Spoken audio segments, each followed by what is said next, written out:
When you go for an interview, you might pass the first and the second phase Yes. of that particular interview, but the final test would be to see whether you could, cope with the group Right. or the people. Yes. And it's the right attitude, the right personality, that's what matters at the end of the day. Yes.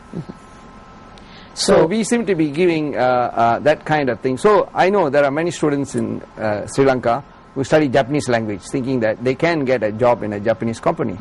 But our students who come from Japan, straight away the Japanese company will say, this student is much better because he or she will understand Japanese culture and Japanese societal values of group work. You don't try to excel individually, you must work with a group. With the group. Yeah. And that's what globalization is all about. We today live in a borderless global village. Let's take a break, and after this break, what is it that we need to learn and what is it that we need to do in order to, be competitive and to face all the challenges globally that we are faced with.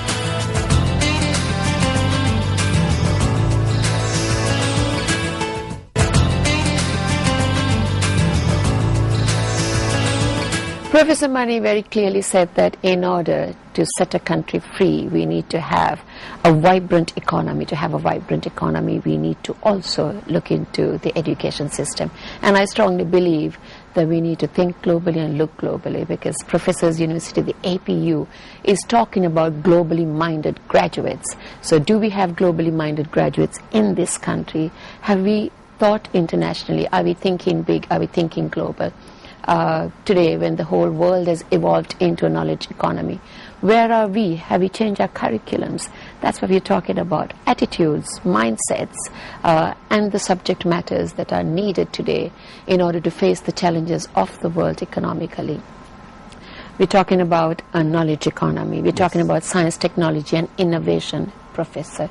But we have this, like you said earlier, the Sri Lankan mindset is either you become a very conventional mindset. Yes. We have doctors, lawyers, accountants, and we don't want to go beyond that. But today, the people who are doing very well is people who are in the technical side, Right. people who are perhaps in the culinary side, fashion, designing. Right. These subjects are something that we need to also look at. When we look at science and technology, when we look at innovation, we need to think globally. Yes. What do you think is basically lacking? I mean, I'm sure every student that you get from Sri Lanka, you'll find the potential which is beyond anybody's expectations, because I strongly believe Sri Lankans are very intelligent. Yes. And the fact that we've had a good grounding as far as our primary education, simply because it's free and it has set a good platform. But beyond that, I don't know whether we are thinking globally, like you said, you said. Okay, I grew up in a society where for many years we had a debate in Singapore whether we should allow our university to have 30% of the students coming from outside Singapore. And today it's a reality. We make sure in Singapore that 30% of our students in our universities, top universities, our 3 top universities, come from outside.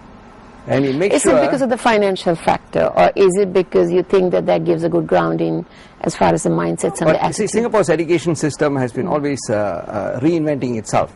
And similarly, today if you go to Singapore, 1 out of every 2 professors you meet in the university are from outside.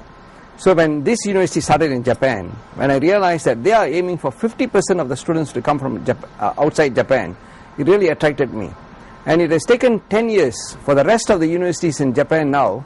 In fact, there are 30 universities which are identified in Japan to go global. And they all are trying to follow the model that our university has set up. And they all Are they going global because of the declining population factor? No, I think the major thing the Japanese companies are now concerned is they want creativity. And creativity can come about only when you have diversity.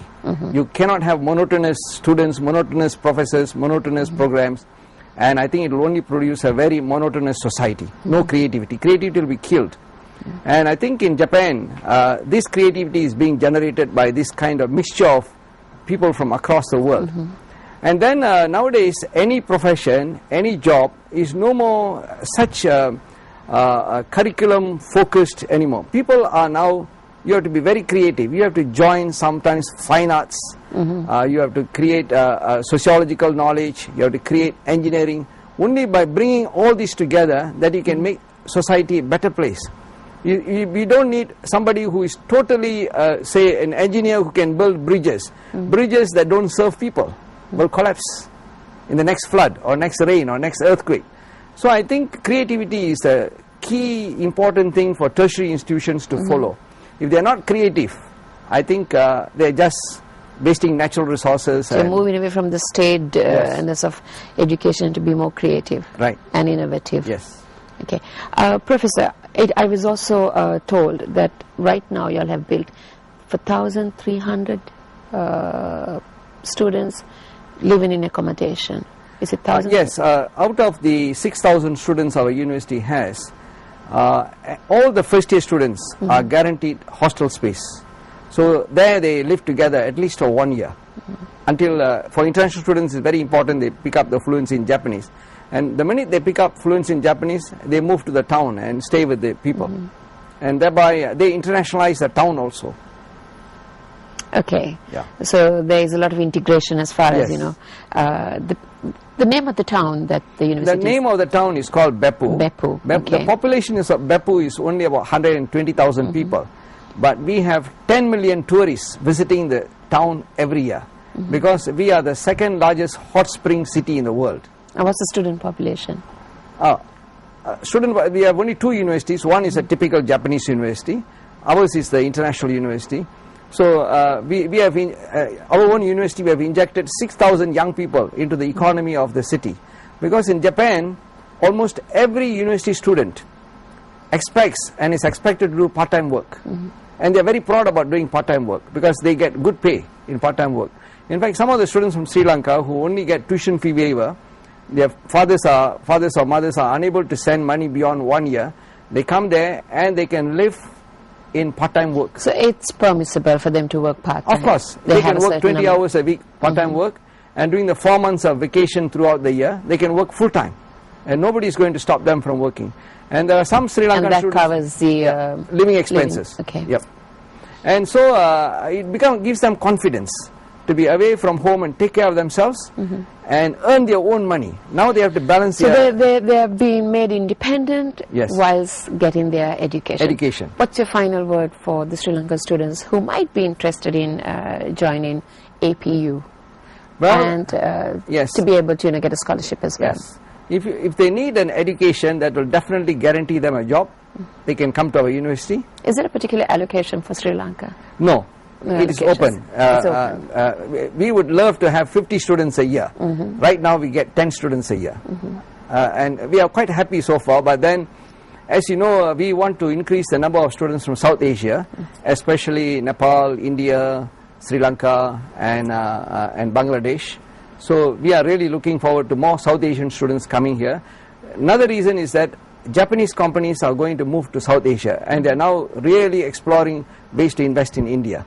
And many of the Japanese companies I've spoken to in India, they are very willing to employ students from Nepal and Sri Lanka because they feel they can get the visa for them to work in India. You visit in Sri Lanka right now. Yes, If you can explain that as well. yes. It's a special occasion. Yes, yesterday we had the launching of the our Sri Lankan alumni chapter in Colombo. We have about 25 students who have come home. They are staying in Colombo and Kandy and other parts of Sri Lanka. So they all met yesterday. Yesterday we met, and they have decided to become the 14th chapter. We have already established 13 chapters across the world. 14th chapter. Now these chapters are very, very important because one, it will help our alumni to find jobs in other countries. If somebody from Sri Lanka wants a job in Singapore, they have to just contact the alumni in Singapore saying that. So that networking is very, very invaluable. important. That is also continuity in globalism. If not, they may become just nationalistic and just think inward again. Thank you very much, Professor Mani. you very Professor much. Mani is a professor and the Vice President of the Asia Pacific University of Japan, and I think if you are interested in studying in Japan and to get a scholarship, just log on to APU. Is there a website, Yes. Professor, that we could log on to? That's right, APU. APU. Yes. Okay, log on to APU and get your information, and hope that you will have a good education from APU. Thank you very much, Professor. Thank you very much for